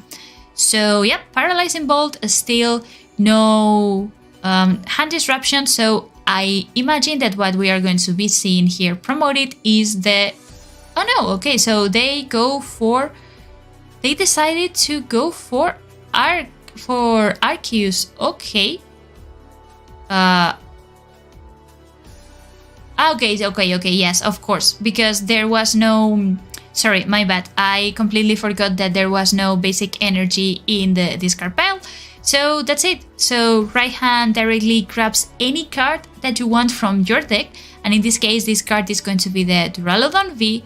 So it is an easy as to attack and get the first KO, I would imagine. So G-Max Pulverization deals 120 damage, and now the pressure is kind of into the Regieleki player. We might see here a Regieleki attack that won't be enough to get rid of or to KO Duraludon in one hit, and I think that this is now going to be reduced to whether the Duraludon player has access to healing cards or not. But instead of that, who's going to receive the damage is going to be that Duraludon V that has still not evolved. And so Boss's Orders was played, Luminion is now discarded, and Crobat B. Okay, so maybe Boss's Orders was here grabbed in order to make Crobat more effective. So yeah, Crobat gets played, some extra cards are going to get drawn. It is very important that a lightning energy is hit, but in this case, well, the the Forest Seal Stone will also be able to transform into any card that they want from the deck. So, and of course we won't be able to see that card. So the V-Star ability has already been used. There is the manual attachment. So Greninja now uses its ability to keep drawing some cards and getting some additional resources. And so yeah, looks like it's going to be Regieleki, the one attacking here. Now, very interesting, It has, so Regieleki has some cool movements. I think, if I remember correctly, the one that they have used, it protects him from some damage or something like that. I cannot see the card from where I am, but if I am not, let me check it very, very, very quickly for you, because I think it did something around that. So Regieleki, during your opponent next turn, this Pokemon take 100 less damage. Exactly. I thought it was 80, but no, 100. Well, 100 is quite a number, huh? Quite a number. So now, what we are seeing here is that Ultra Ball is going to be played, which is, of course, because Vikavolt has not attacked, and now we don't have an Item Lock going in. They are considering discarding the Double Turbo Energy, which I understand that in this situation right now might not be the best card in the world. But on the other hand, I feel that this is a very important card for healing purposes and for everything. But of course, like, you just cannot use it considering the situation in which you are in. So, okay. So Marnie just going to come into play and nothing else. Maybe they were hoping to hit a switching card, I would imagine, but this was not the situation. So all that is left is a pass, I think. Well, you can keep thinning out your deck a little bit so that the Pokégear has more possibilities or hitting a supporter. But apart from that, that's it. You cannot really attack this turn. So yeah, pass it. They decide to pass the turn. Okay, so now the turn is back to Regieleki.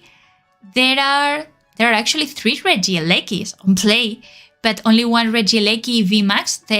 I remind you that they only play 2 Regielekis VMAX, so only one more can be evolved. The other one would be probably the one that just attacks and tanks some damage. We see that Greninja is discarding speed energies because right now they cannot be used with Temple of Shino in the field.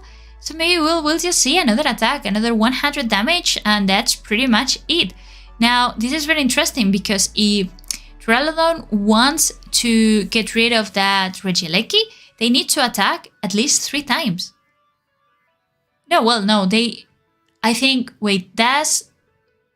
I think that the attack of Duraludon goes through that shield. Yeah, it goes through that shield, so only 2 attacks. It goes through that shield. Culver's Experiment now is going to be played. Boss's Orders. Nothing here that is going to really make a difference, except for maybe the capability of recycling some energies.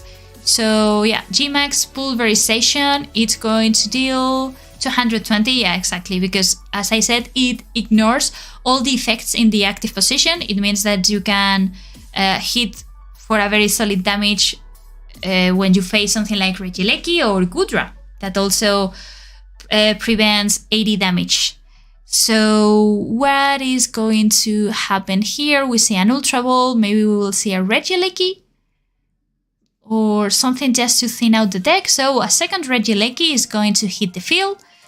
Okay, so that means that this, if I am not mistaken, doesn't that mean that the basic Regieleki is getting the KO? Yes, it does. It does. So it definitely got the KO, and now the situation is not looking exactly great. So only 1 card prize is separating Regieleki from taking the victory. Ooh, but Marnie might change things. Now, okay, so it was decided that Marnie was not the option here. Okay, so Culver's Experiment, I wonder if they were kind of hoping to get an energy card or something back into the hand so that Hyper Potion could be used. Maybe that is what they were going for. Now they decided, I think that, yeah, that's exactly what they are going for, to try to pile up energies into the, oh no, so they are sharing the energies, they are distributing them along the different Pokemon. Okay, I really thought that they were going to try to attach 2 energies onto the active Duraludon to then heal it with the help of Hero Potion, but seems that this is not the case. And also, to be perfectly honest, they have a different win condition here, that is boss disorders. They can just boss orders that Crobat, and that's basically it. If they don't disrupt, if their hand does not get disrupted, they win. So now the question is, will Regieleki have a way to disrupt the opponent's hand? Maybe a Judge, maybe a Roxanne, maybe Stamp? No, just joking. Stamp is no longer here.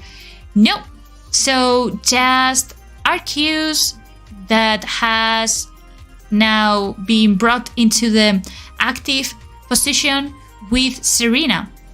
But still, I think it's game over, because all that they need to do is to attach the energy that has been taken from the prizes to Arceus, manually retreat Arceus, and use boss disorders onto Crobat.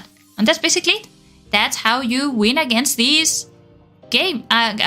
That's how you basically win against this situation and against item lock. So manual retreat, boss disorders into Crobat or into basically anything that they have other than Regieleki VMAX, and that's it. They just have to attack for the game. So 1-0, Duraludon is closer to become our late night champions. So let's see what happens in the second game. Overall, I think both decks work very well, and it was, as I was explaining at the beginning, that I feel that under the same conditions, Arceus Duraludon has a slightly favorable matchup, because it has very sturdy Pokemons that can survive lots of hits and that hit very, very hard and kind of are prepared to ignore the item lock. Kind of. Because you still have access to Arceus' ability and all of that. So, game number 2. Let's see what happens. Game number 2. In this case, I guess that so who's going to start is, yes, exactly. So Vikavolt will start once again, but look at that, Arceus was the one that has started the game. So that's huge. Unless Path to the Peak is played, that means that Arceus will be able to get some action for us in the following turns and possibly getting a Trinity charts and, well, you know, the typical Arceus shenanigans. So Raikou is the Pokemon that started into the active spot. Ultra Volt has been used to get a Regieleki. Raikou's ability will get an additional extra card. Let's see how many Battle VIP passes we see. Ooh, looks like no Battle VIP passes and just a Temple of Sinnoh to prevent Arceus for the turn 1 charge attack, which is something that, by the way, was not going to happen because no Double Turbo energy was drawn. Now, on the bright side, they have, I think that we can agree that Arceus has a strong hand. On the not so bright side, there are no supporters.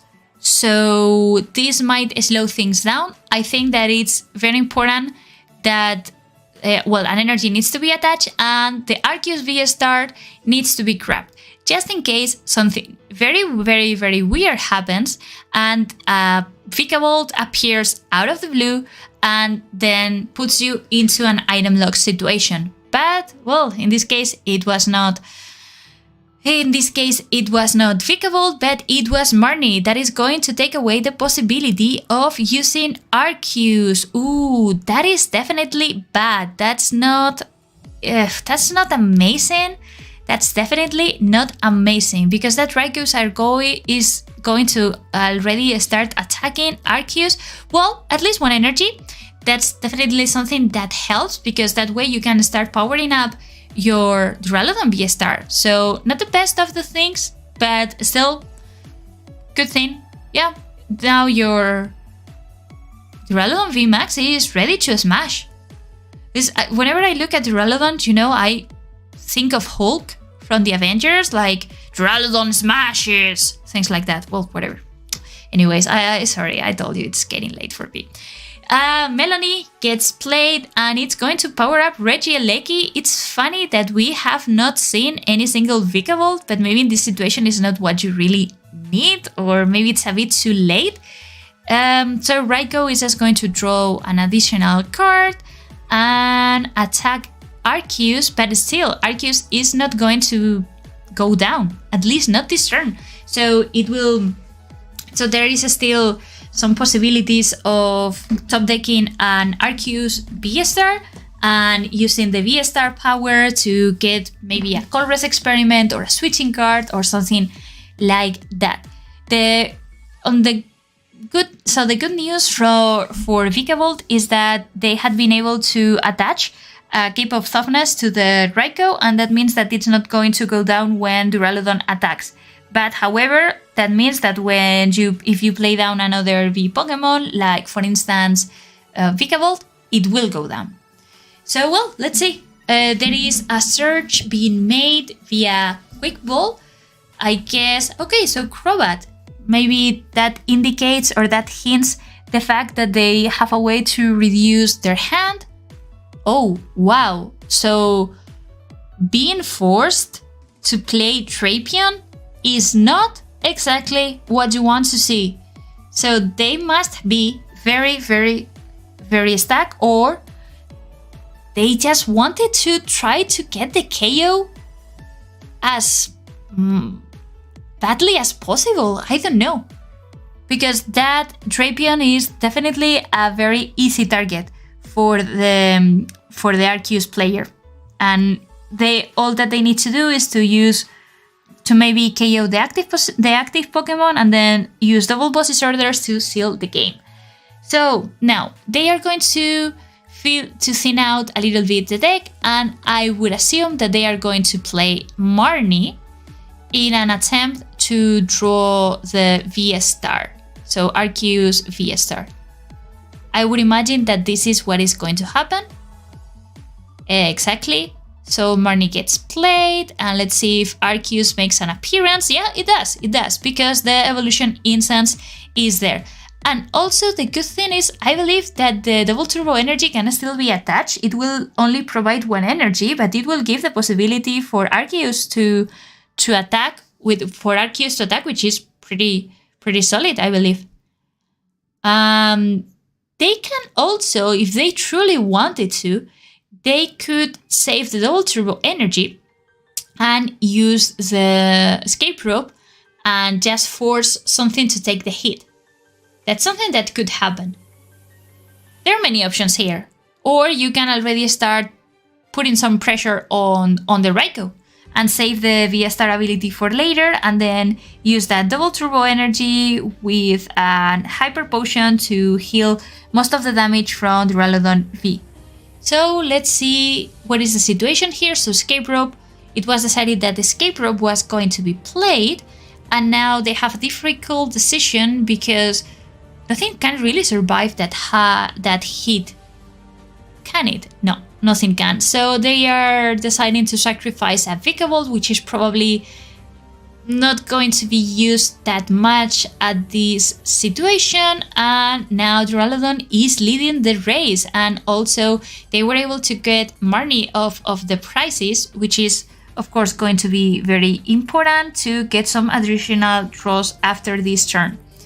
Now, looks like we are going to have a VMAX fight. So Duraludon VMAX against Regieleki VMAX, I was going to say two legendary Pokemon, but the reality is that I feel that Duraludon is not a legendary Pokemon. It's a really cool and well-designed Pokemon, but not legendary at all, while Regieleki it is.